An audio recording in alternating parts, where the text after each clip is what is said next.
Welcome to the Pacey Performance Podcast. Today, I'm speaking with Head of Strength and Conditioning and Sports Science Manager at Australian Surfing, Jeremy Sheppard.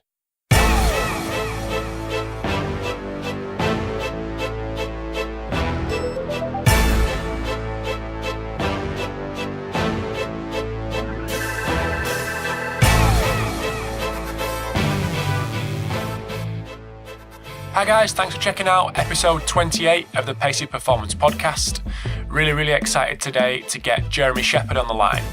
Jeremy is Head of Strength and Conditioning and Sports Science Manager at Surfing Australia, so a really interesting story on Jeremy's side. We discussed the demands of surfing, transferring knowledge from traditional sports to surfing, assessing landings and development of a performance testing protocol. Jeremy's been involved all over the world in various different guises and various different sports, so it's definitely worth checking out. Just before we get going, just like to draw your attention to a workshop that's going on in Gloucester at the back end of May. Now I'll put a link on the website so you can check that out. So Dr. Mike Young's coming over to deliver a speed training workshop over a weekend at the back end of May. So please have a little look on the website. And you can click on the link and get booked onto that because it'll be a great event. And just one last thing before the interview with Jeremy. If you want to keep up to date with everything that's going on the podcast, you can subscribe on YouTube and iTunes. Pop over to paceyperformance.co.uk and you can get all the show notes and all the links that are mentioned in this episode. You can also follow me on Twitter at PaceyPerform and that'll inform you when new episodes are out and things like that. But here is the interview with Jeremy Sheppard. Hi guys, welcome to the Pacey Performance Podcast. Really excited to get Jeremy Sheppard on the phone today. So I'd just like to welcome Jeremy to the podcast. And before we get going, just to ask Jeremy to give us a little bit of a background on himself, his education and what he's currently doing. So welcome to the podcast, Jeremy. Oh, thanks for having me. I'm based in Australia. I am the Head of Strength and Conditioning and Sports Science Manager for Surfing Australia. And what brought me over here to Australia from Canada 10 years ago was an opportunity to work at the Australian Institute of Sport, which was pretty much all it is cracked up to be in terms of a learning opportunity. It was outstanding, and I couldn't turn it down at the time. And so I worked primarily in Olympic sport for 20 years, and then I moved over to surfing. It's coming up on 4 years in surfing. I'm a surfer myself, so a lot of people think that's what made it the dream job. But to be honest, I was going to surf whether I work in athletics or whether I work in volleyball. I would have continued surfing. It was more an opportunity to build a high-performance team, and I'm a student of leadership. I really enjoy working on my personal skills in management and leadership. So that was kind of an opportunity to break some ground, build a team, and try and put some high-performance things in place with a new sport. It's been 4 years. I live in Cabarita Beach, which is far north New South Wales. Cool. So I looked at your bio and I think Edith Cowan University's website. So there's quite a lot of education there. Do you want to tell us a little bit about your educational background as well? Yeah, sure. So the academic side of things, I've sort of come about that a little bit different. To be honest, when I was when I completed high school, for me, the sole reason to go to university was to play ice hockey. Being a Canadian, that was a pathway that I was going to go down. I didn't get drafted to the National Hockey League, which you would do at 18 if you had all the talents and all the runs on the board. So another pathway to keep going and potentially, say play in a lesser league like Europe or something like that. Is to do university, get your degree, and it's not that I wasn't interested in school at all, but it was more that was sort of how I viewed university. When my ice hockey career finished up during university, through injuries and reality of my skill set, I realized that I actually really loved coaching and coaching effectiveness and the physicality of training. I was one of those guys that actually was quite self-motivated in training compared to my teammates and things like that. So I didn't even know what it was called at the time. I remember thinking, I want to be the guy that helps people be physically superior to their opposition. That's what I want to be. And I didn't even know what it was called at the time. Turns out it's commonly known as a strength conditioning coach or physical performance coach. But in Canada at the time, the only sort of thing that was similar was university-based sports scientists. And I had a look at what they did. And I remember even back then at about 20, 21 years old thinking, these guys are actually exercise scientists who love sport. They're not actually sports scientists, really. That's not what they do every day. So it was kind of interesting because a lot of those things as a young man, I still see our issues now with universities. You see a lot of people going, yeah, I'm doing sports science, and what they're actually studying is exercise science, because the population they're looking at is, the average person, not the elite athlete. So that was kind of an interesting beginning for me. I did the National Coaching Institute in Canada, which is, I was the first person to go through not in a traditional sport. My sport, so to speak, was strength and conditioning. And I studied under Ishvan Bali, and I look back now and think I was really lucky. Whether you drink in Ishvan's Kool-Aid on LTAD or whether you're liking someone else's take on it or whatever, that's totally irrelevant. But what was really important at the time was that Ishvan really is credible in periodization. He is across things in terms of, forget LTAD for a second, but just planning out a year and understanding the vertical integration of all the components we did. And it's still a competitive advantage for me to this day that way back in the early 90s, I was studying this stuff. I knew who, all these traditional people. Ishvan seemed to know these guys, even guys that are now dead. Ishvan was like, oh yeah, let's talk about this guy and his theories and his training, and let's see this. And that was really exceptional. And so I was working as a strength coach, and I got hit by a car on my bicycle. And in the rehab process, I thought to myself, I might not be able to do the rest of my career 60 hours a week in the weight room just as a chalk on the hands practitioner. I might need another string to my bow.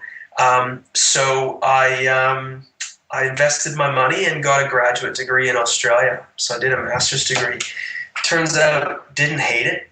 Actually loved it. Had a great experience. And then, later when I was working for AIS, I actually found it really, really easy to do a PhD. I did the PhD with the athletes I was working with. I didn't have to recruit a single subject.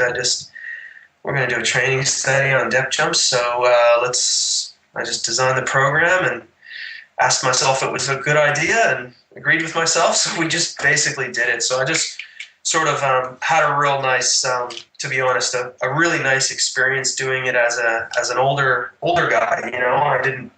I wasn't a 25-year-old PhD student. I was in my 30s, and it was kind of, to be honest, it was kind of easy. Cool. that sounds bad for people who struggled, and I feel bad for them. I supervise a lot of students, and a lot of bad luck happens. But to be honest, I had a purple patch, a real nice run, and it all fell into place. So I'm very fortunate, but I would still describe myself as I'm a strength coach who is very curious, and I don't want to wait around for other people to ask questions. So when people see my CV and they think, yeah, PhD, supervises PhD students. I mean, I'm wearing run shoes right now, and I just finished running a training session, and I actually do have chalk on my hands left over from that training session, and that's what I do every day. The reason why I did all that graduate work is because I'm ambitious, and I'm not that smart, so I need to study, and I need formal study in order for me to get my head around things. So don't be misled about all the sports science stuff that I have on my CV, and publications and stuff. That just comes out of being a curious strength coach. Sounds like you got a great balance. Sounds brilliant. So just want to talk a little bit about surfing itself. Obviously, there's not that much surfing going on in Canada. But I just wanted to talk about demands of surfing, because obviously in the UK we've got maybe Cornwall or the southwest a little bit. But we're not up on our surfing, apart from my dad's Mark Hakalupo videos that he used to get out in the early 2000s to see the sun when it was depressing and cold in the UK. Sure. But can you tell us a little about the demands of surfing and what you've kind of found being involved in the sport? Well, what's been really interesting as a strength coach, and this is something for the listeners that maybe have nothing to do with surfing professionally or even personally as well, and is it's been such a learning experience to come in as someone who's worked in sports that have a long history, a culture, if you will, of high performance. So if you think about Olympic sports, specifically traditional summer Olympic sports that have been around, there's a lot known about the sport, and there's some cultural things that, let's say you think of track and field, there might be some cultural things that a strength coach might want to undo. But culturally, they don't have to start at the bottom and build up you never have to talk a long jumper into the importance of, a good warm up. You come in, I've come into surfing, and I was dealing with 25-year-olds on the World Championship Tour, and I'm thinking, yeah, mate, it might be a good idea to do a warm up. There might be some benefits, don't you reckon? So it was really, an interesting cultural shift. But to your question specifically, what I found amazing was what people asserted that, were the demands of surfing. I have this quote that I sometimes roll out when I'm discussing the demands of surfing. And the quote is as follows. I have it memorized. Surfers should not strength train or do explosive activity. It will make them too heavy. Surfers should go for mountain bike rides and run sand dunes to build their aerobic fitness. And they should do yoga and Pilates. Now, I have no problem with doing mobility work. We do a ton of it. I have no problem if some of that looks like yoga, if some of it looks like Pilates. There's nothing really wrong with running up sand dunes or going for a mountain bike ride. I mean, I'm married to a former professional mountain biker. I don't really have a problem with it. But that quote is from someone who was consulting widely to some serious contenders in the surfing world at the time that I came into the sport. Now, obviously, it'd be extremely unprofessional for me to name that person, but it's just an example of the lack of high performance culture and high performance thinking. And there's no point in getting angry at anyone or being frustrated by it. That was the challenge. I actually think it's awesome, because I'm like, hey, let's actually see if that's true. And so it turns out that competitive surfing is viewed as this real aerobic dominant sport with super light people who don't need explosive qualities and things like that. But that's more a reflection, a perception on how they train, which is, 3-hour surfs. So therefore it must be aerobic, right? Well, that's not how they compete. And they get judged for explosive wave riding. Literally, power is in the judging criteria. If you're to break the judging criteria down, it's speed, power, and flow in the critical sections of the waves with progressive maneuvers. By progressive maneuvers, they mean things like literally taking risk, aerials, and explosive activities. So as it turns out, aerobic ability is something we need to chase as much as you need, not as much as you can. So we set standards for aerobic ability and anaerobic repeat effort ability. And once they achieve that, whether they're males and females, they achieve that standard, chasing it further delivers us no further performance gain. However, we know that, say, sprint paddling and explosive paddling ability allows the athlete to get into the wave earlier. This provides safety for them at waves like Chopu in Tahiti and Pipeline in Hawaii because they have a faster entry speed, a faster pop-up. So literally, they risk their life less. This is a performance indicator. So I'll give you an example. The athletes that I work with that can sprint paddle 1.9 meters per second or faster often make quarterfinals or better at waves like Pipeline and Chopu in Tahiti. Athletes under 1.8 get staph infections from hitting the reef at Chopu and Pipeline and do not make it past round 3. 100%. They literally cannot get into that wave. And then, we've published a study, it's coming out soon, looking at a large group of athletes, and they were ranked by World Tour judges and coaches on the World Tour. And these judges and coaches were blinded to their test results. And the test result that predicted those judges and those coaches' ranking of their surfing ability, not their physical qualities, not how they look in board shorts or bikinis, but literally their surfing ability, their ability to do turns and do airs. That rank correlation was related and predicted by their explosive strength qualities, so their jumping ability on a force platform.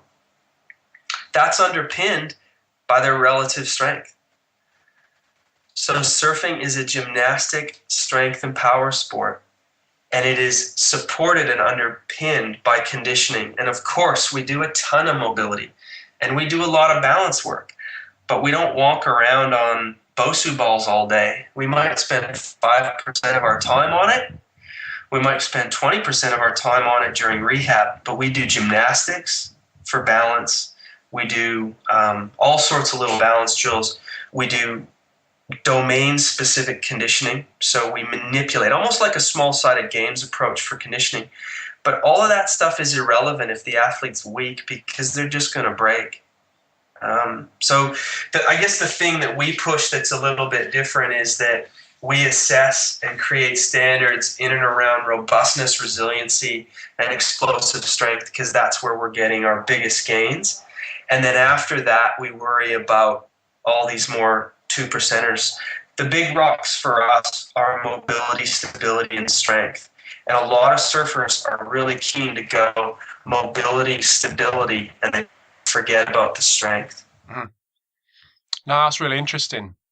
I've looked at the website. I don't know if it's affiliated with the Australian surfing, but there's a lot of obviously videos showing you training with the guys, doing a lot of gymnastics, like you mentioned, into soft rubber pools and things like that. But you focus on landing because obviously when these guys are getting big airs in the water, they've got to obviously land it.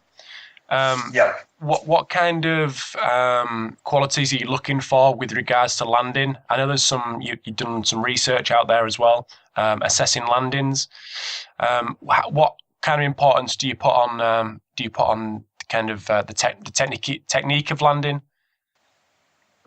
Yeah, we start really early with that.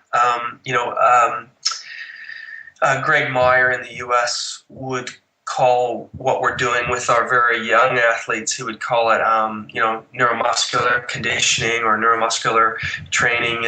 And it all sort of, for us, it means it's around the technique, the ability to produce force. We're always going to train that. Every strength coach is going to train that. But the ability to absorb force, you can start straight away, and whether it's plyometric progressions or whether it's just altitude landing progressions or working on their alignment and their technique.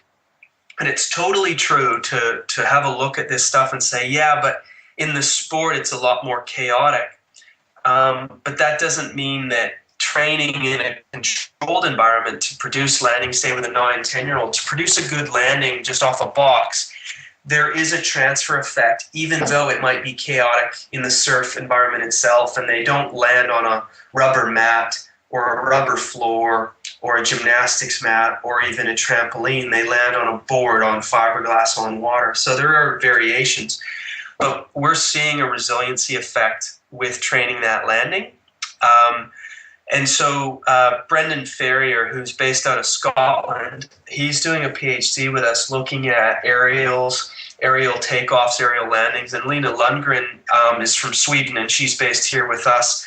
And she's nearly completed her PhD looking at injuries from landing. And the key thing, and this is what I think is really cool, because this is where you bridge the gap between sports science and coaching. And Lena's done a great job with it. She's been able to identify through really robust methods using force platforms, accelerometry, high-speed camera work, XSense suit, which basically is like able to give us a 3D kinematic of the athlete without having to go in a true lab environment, looking at all these different variations. And what it comes down to is if you can get an athlete to land well, that will tell you what you need to know. So if it looks good to the coach's eye and it doesn't sound too loud, then that essentially is pretty much, it's not the gold standard, like landing on a platform and having the video and having the XSense suit, but it tells us a lot. So we're disseminating that information saying, hey, coaches of these junior athletes, we want them, we don't care if they can run up a sand dune 10 times at 10 years old. We'd love to be able to see them drop off a box and not have it be poison to the eyes of a coach. Nice alignment, chest within the base of the support, not the chest going way over the toes, not the hips high, absorbing the force, and the knees not being able to compress under control. So we're looking at that sort of good, it's like a squat pattern, a compression pattern under control. In the lab, we want to see them be able to have a nice dampening of the force so they don't, land off a box and have 6 times body weight as a peak force. That's a really poor landing. We want to see it, kind of under 3.5 times body weight off, say, half a meter for an adult. And then we're looking at the time that it takes them to stabilize. So we do that, just a forward landing, a twist and land to look at some of the ways that athletes are landing. And then we bridge that gap by using some accelerometers in the gymnastics tramps, where we replicate some of the motions and then see if that can also, we put them in the water and waterproof the accelerometers and get a reflection of the force that they're putting through their body in those landings as well. Cool. So when you're training this technique of landing, is there any model that you use or categories of exercise that you progress the guys through? Yeah, first and foremost, I would look at what might be a limiting factor for them. So we'll look at like a model of the limiting factor. So, and this is based on the research that we did with Lena and myself and her other key supervisor, Professor Newton and Rob Newton and Sophia Nymphias. So from this information, we say, well, look, we need a really good ankle range. So if ankle range is limited, they're not going to be able to absorb the force. So if ankle range is limited, we need to then say, sort of follow that tree of inquiry and say, okay, we're branching off here saying ankle range is limiting. Well, why? Is it, is the soleus gastroc complex? So is it soft tissue extensibility? Is it joint mobility? Was there an injury there? So you really need to kind of resolve that. So if it's joint, clear the joint. If it's soft tissue, clear the soft tissue. It might be both, to get them to the point where we can't train technique if there's a limiting physical factor. Another key one to control is their body weight. If they have excessive fat, really there's something you can do in all those other areas. You can work on ankle range, you can work on the other factors, but they're going to land with too much fat. That's not a good thing. So you need to clear that issue, get the nutrition under control. It's not a problem we really deal with too much, but occasionally we do. Strength. If they don't have adequate strength, they're not going to be able to absorb force. This is really logical to every strength coach that's listening. But believe it or not, it's not actually a straightforward thing for some surf coaches and a lot of surf athletes. But once they start doing the training, they feel it, they experience it, and then what you end up having is an advocate for strength training. You have all these professional surfers saying, I have an 85% completion rate on my landings, and touch wood, I haven't been injured in 2 years. And wow, I definitely think it's related to getting stronger. Those are really key issues. Some tertiary issues that can manifest would be things like posture. So even just spinal posture. If they can't organize their spine very well, you're not going to have them land in a nice, sort of, let's call it economical position for the body if they don't have good posture, because they're fighting this poor posture. So those are some little issues that are, I would call them tertiary issues, things that you might need to work on to keep progressing. If all of those things are going, well, then obviously we need to look at developing eccentric strength in controlled environments. So looking at things like getting them strong on a single leg, getting them strong with both legs. And there's lots of different tools in the toolbox for this. You might be doing front squats, you might be doing snatch squats, you might be doing back squats, you might be doing lunge patterns, you might be doing split lunge patterns, single leg squats, these kind of things. But in addition, there's some stuff you can do, overloaded eccentric squatting, overloaded eccentric lowering. So they're lowering, under control with a little bit of extra load, and then releasing the weight and exploding upwards as well. And then altitude landing progressions themselves. So looking at dropping from 20 centimeters, double leg, moving up to 40, 50, 60, and then looking at, hop and stick with single leg, hop and drop, stick with a single leg off of a box. Look at multi-directionals. Then you can start progressing them to even more explosive dynamic stuff. Work with twists, rotations, jump in 360 rotations, 720 rotations off a trampoline. I mean, I work with 9-year-olds a little bit.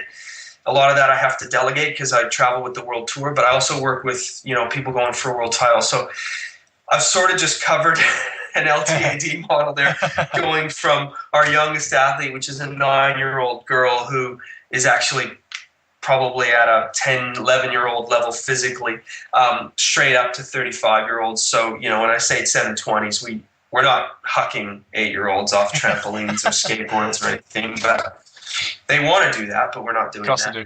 So yeah, horses for courses in terms of progressions. And as I say to anyone I mentor, we meet our athletes at their level.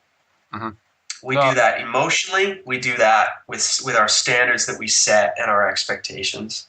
No, that's really interesting. I mean, you talk about testing a little bit in there. So with so much out there to look at and kind of decipher, how would you go about developing a performance testing, testing battery? Yeah, so that needed to be done and developed with surfing. So we've gone through that. Whereas if I think about other sports, you were sort of inheriting ones that are done in the sport and you modify them, whether it's track and field, and you have a discussion with the coach and they want to look at something specific. So you go down that path of developing something for that hurdler or that jumper or whatever it is. And then with volleyball, saying, okay, well, traditionally they've done this to assess energy systems, but we'd like to look at this, and I'd like to add this other jump test to help compare the other ones. Well, with surfing, it was all pretty new. There was some coaches who were working in that space, some coaches who had a flat water time trial for a paddle, or maybe they were doing vertical jump on a Vertex. So for us at present, we have an evaluation process. And I would always say to anyone who's willing to listen to me, every day is an evaluation, because every day we're getting feedback. Every day we're looking at quantification of load, response to load, those kind of things.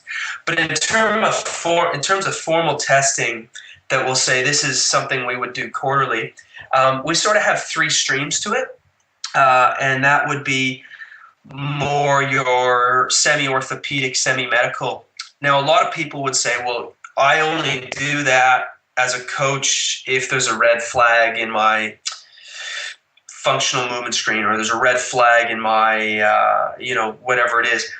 Working with an individual sport, I've found that it's not about just looking for red flags and then referring to the physio. So literally, the orthopedic people are there in the weight room with me on a semi-regular basis. Not a lot, but on a semi-regular basis. So just watching and observing?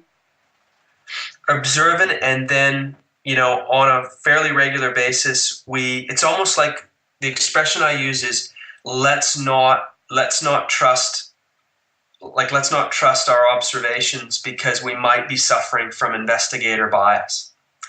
So we might be saying, look, we don't have to really go through all these orthopedic tests unless there's something wrong with that overhead pattern. Then we'll go through the shoulder orthopedic exam. We will do that orthopedic exam 2 or 3 times a year. And we might not do that with another sport, but with an individual sport like that, I spend a lot of time with very few people. So let's clear that shoulder. Let's have a look at it. Let's have a look at that hip. Let's know everything that we can about our hip, because we don't want to let our ego as a coach lead us down the investigator bias. So yeah, a physio, an orthopedic person is looking at hip range. They're looking at shoulder range. We're doing that no less than 3 or 4 times a year. But it doesn't take much time, because I blend that into the work that we're doing. I generally have myself doing, I have a table at every training session, and I'll do myofascial release if I need to right there on the spot. But I want to save my thumbs. I'm only 40. I want to coach hands-on for at least another 20 or 30 years. So I need to save my thumbs. So I have a soft tissue therapist who's massage background, ART certified, all that kind of stuff. And whenever I can, I have a physiotherapist there at every session. And so it's kind of ongoing, all that orthopedic stuff. It's an ongoing process. So that's sort of one stream. The other stream is we have what we call an athletic competency test. So these are standards. There's 4 levels, and it's your primary movement patterns. There's a lunge pattern, there's a squat pattern, single, there's a squat pattern, double, there's a push pattern, there's a pull pattern, and there's a force resistant or torso resistant pattern as well. And the expectations change from level 1 through level 4. And the idea is you meet the athlete at the level that they're at. So you might take an athlete through and test them at level 2, and then they get perfect score eventually on level 2, and then they go to level 3. So for example, the pull pattern might change to a loaded pull up. It might start off as a horizontal pull for a child, or a childlike athlete, an untrained athlete who might be 25 years old. They might be doing level 1 pull pattern, which is a horizontal row. I found this useful. You could pick it apart and say, well, it's not a movement screen, but it's also not performance testing. And that's true. That's totally true. But it works for us in this particular environment, because I work in this one place, and I work with athletes, some of which are across the country. I need a communication tool with a lot of my colleagues who are working with athletes who are, say, 15, 16 years old, who are based 5 hours away from me.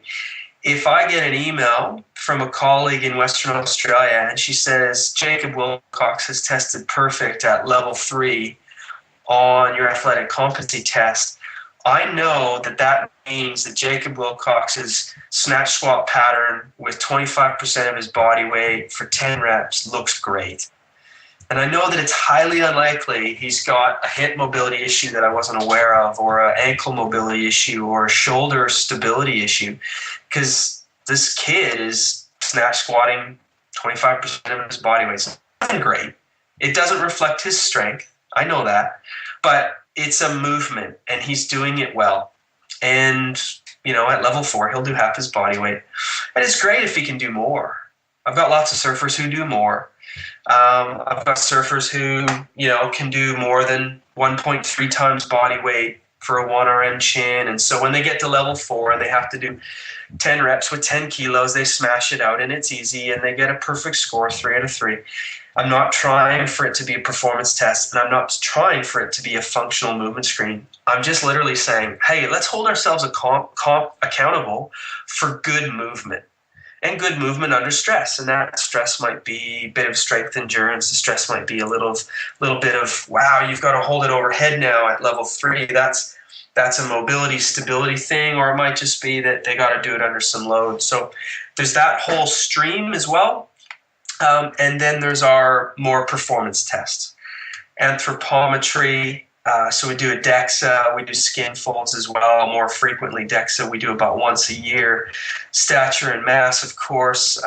This helps us talk to the shapers about their board, and the DEXA helps us with where their weight is distributed and things like that.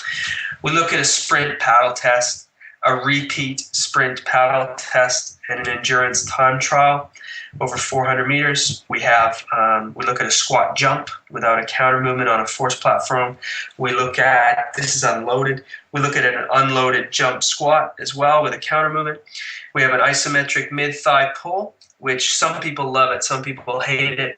The great thing about it is we can teach a 9-year-old how to do it, and we can teach a 19-year-old how to do it. It's irrelevant whether they're snatching or cleaning or squatting or whatever.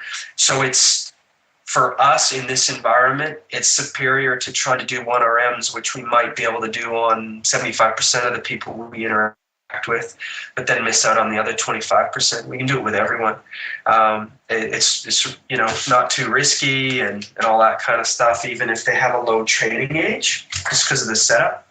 We look at a bilateral squat as well. So we have them do a double leg squat with a light load. It's just 25% of their body weight, but they're standing on 2 force platforms, and we look at whether they, prefer left leg or right leg, whether they're biased one side or the other. We're probably only a year down the path to doing that one, but we really, really like that one as well. And then we have our drop and stick series where they drop off the 50 centimeter box, forward, sideways, that kind of stuff, as we discussed in the landing. And that gives us time to stabilization in milliseconds, as well as the relative peak force in the landing. So that's a snapshot of it. I know that sounds like a ton, but just bear in mind for the listeners who might work with 50 football players or something like that. I have 8 PhD students. 5 of them work full time here for me at the training center, so they're all experienced.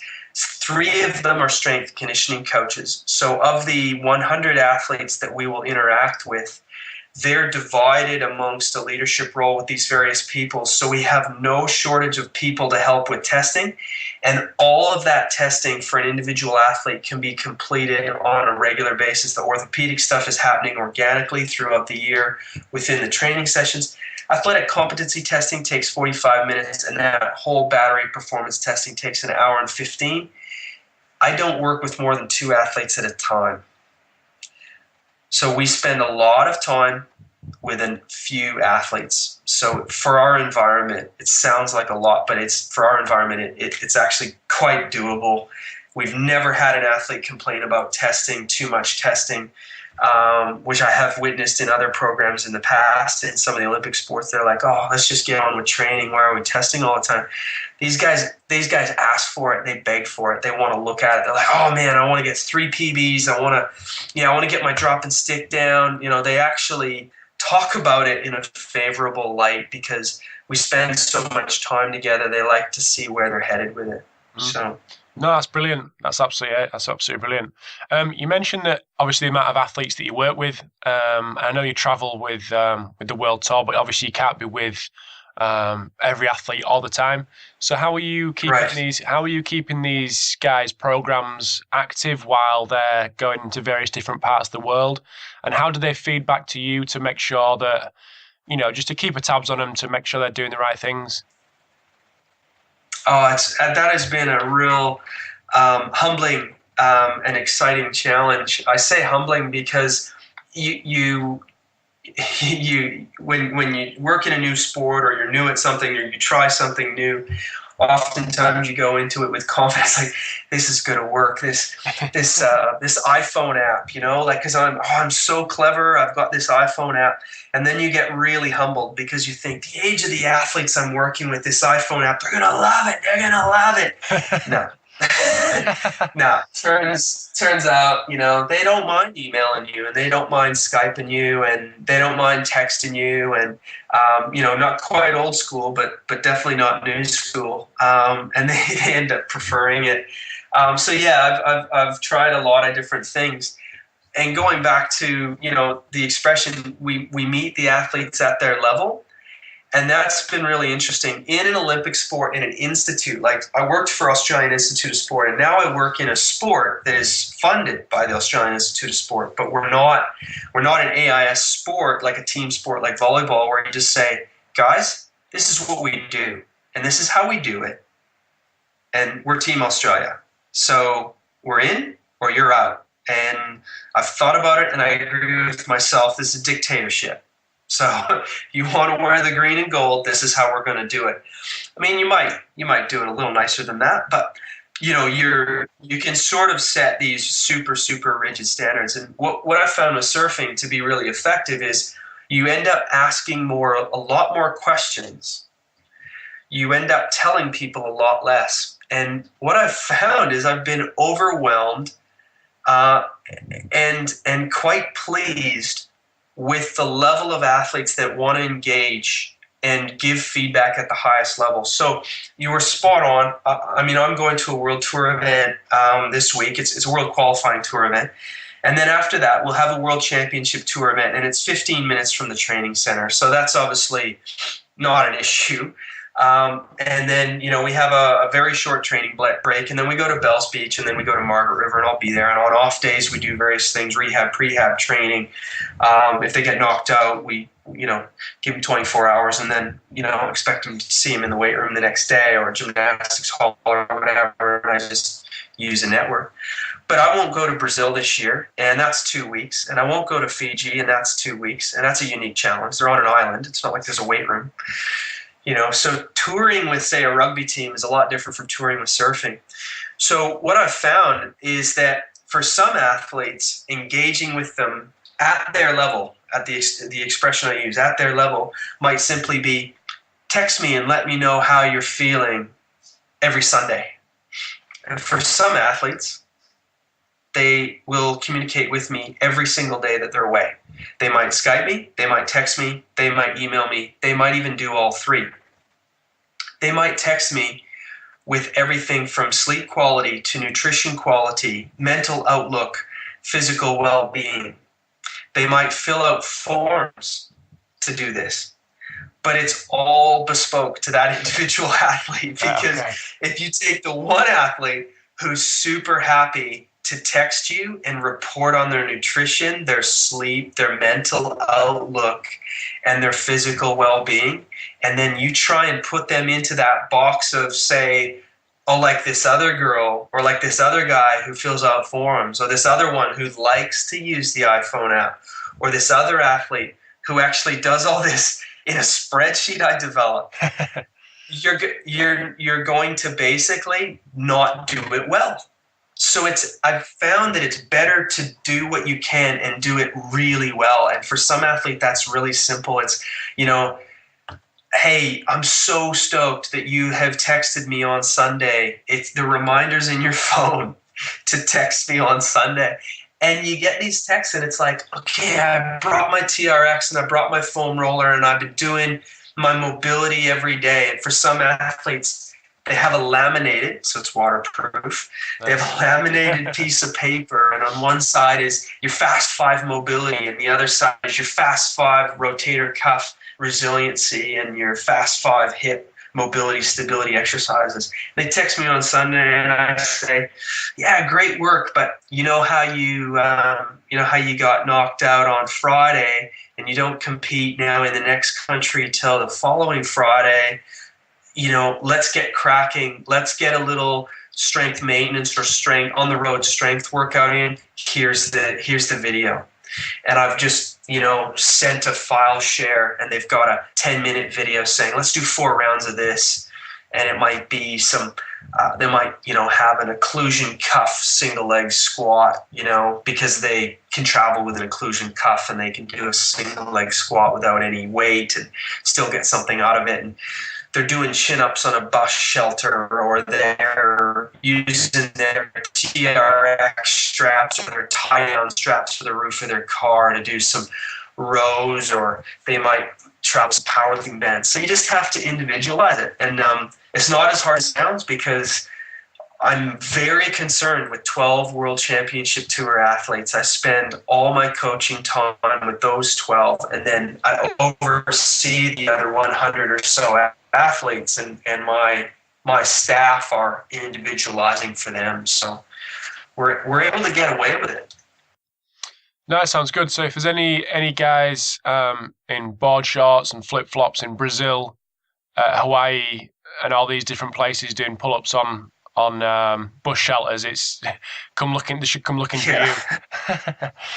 Could be. Well, if their technique's good, I'd like to think they might have something to do with it. If they're kipping or doing something gnarly on their rotator cuff, maybe just intervene there and tell them to calm down. But yeah, that's the thing about the guys we mentioned before we hit record. We chatted about those tough cases where they do both the World Championship Tour and the World Qualifying Series. To put that in perspective, they're in competitive phase 11 months out of the year. So they have to do the competitions in February and they have to compete. There's a competition on for them all the time.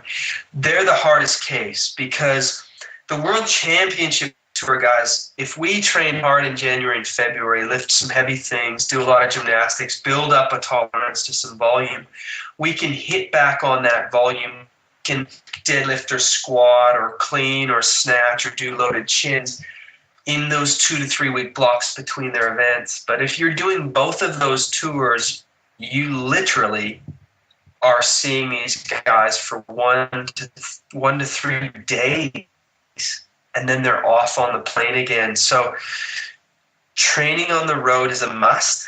And for some of them that don't engage at that higher level, so we're meeting them at a super basic minimum level.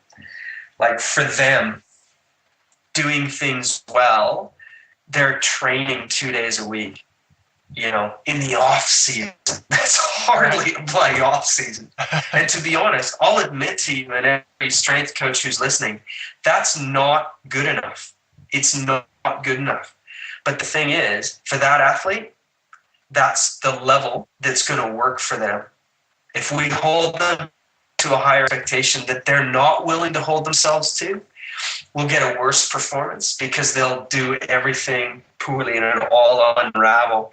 Interestingly enough, the athletes who I'm up to my neck with, the ones that train hard and are diligent, they rest hard, they take it seriously, they worry about their sleep, they're concerned with their diet, they like structure. Those athletes, they're the ones that are realistically going for top 5, top 10 and world title finishes. The athletes who make sacrifices on high performance, they look to sacrifice on those great principles. We're meeting them at their level, and their level just ain't good enough. If they can't see that, oh well, I can't want it for them. So, those guys that go away on the road and they're diligent with their routines and rituals, they're the ones that are making quarterfinals and semis and finals, and the ones that are, I'll do a few chin-ups if I feel like it, and then I'll make sure I go to this magazine party or this music festival or whatever. Well, they're the ones fighting for their careers every year. So. Yeah. No, that's awesome. I mean, I've kept you for 45 minutes now, so I'll just do a little wrap up. But where can people keep in touch with you and keep in touch with your work on the internet, Twitter, email? What are the various avenues that people can see what you're doing? I don't do a website myself or any blogging and stuff like that. I think there's a lot of really good information out there. I guess sometimes I write book chapters for various publications. If the publication's really cool and the editor wants me to do some stuff, that's pretty fun. I guess through Surfing Australia, there's some stuff on mysurf.tv, which is it's a surfing-based media website that is owned by Surfing Australia, but I do some things on there. And Duncan French convinced me to do Instagram and Twitter a couple of years ago. Duncan French from the UK, and he's a good friend of mine, and he said it's a great way to actually get fast-tracked towards articles that you want or blogs that you want to read. And I was skeptical. I thought, I'm too old for Twitter. And he said, no, you'll be sweet. And he was totally right. So yeah, I do Twitter stuff here and there on at Sheppard Coach is my Twitter and my Instagram. And sometimes it's just little articles I've found or coaching things, and I don't spend too much time on it. But yeah, I'm on there when when I'm looking for something. No, that's cool. I mean, I've got a bunch of questions that I'm going to ask you after, if you don't mind. But thank you for your time. And I really appreciate you giving up your time to have a little chat before you fly out on just another aeroplane. So I'll wrap up there and just say thank you very much. Thank you. It's really quite flattering for people like yourself and anyone who's downloaded this podcast. I feel very humbled to be in the company of the people that you've had in the podcast. It's really impressive to be considered even close to their pedigree. I just feel really blessed to do what I do for a living, and to actually have someone like yourself who's able to communicate with a lot of people in these kind of podcasts. I'm just amazed that someone out there would be willing to download this and listen to me. So thanks. It's really flattering, and I don't think it's deserved, but I'll take it. It's made my day. Good. I appreciate that. I think exactly the same every single time I put one out. So I'm amazed that people download it and listen to some guy in Yorkshire. But they don't do it for me, they listen to it for you. But anyway, But thank you very much for your time, and I will speak to you shortly. No worries. Cheers. Thank you. Thanks for checking out episode 28 of the Pacey Performance Podcast. I hope you enjoyed the chat with Jeremy. If you want to check out the links, pop over to paceyperformance.co.uk and you can see them all there. Keep in touch with everything that's going on the podcast by subscribing on iTunes and YouTube. You can also, if you're kind enough, leave me a rating on iTunes, which will help the podcast in the iTunes ratings as well. You can follow me on Twitter at Pacey Perform, and don't forget to check out the Mike Young workshop at the back end of May, and again, there's a link on the website. And I will check you in the next episode.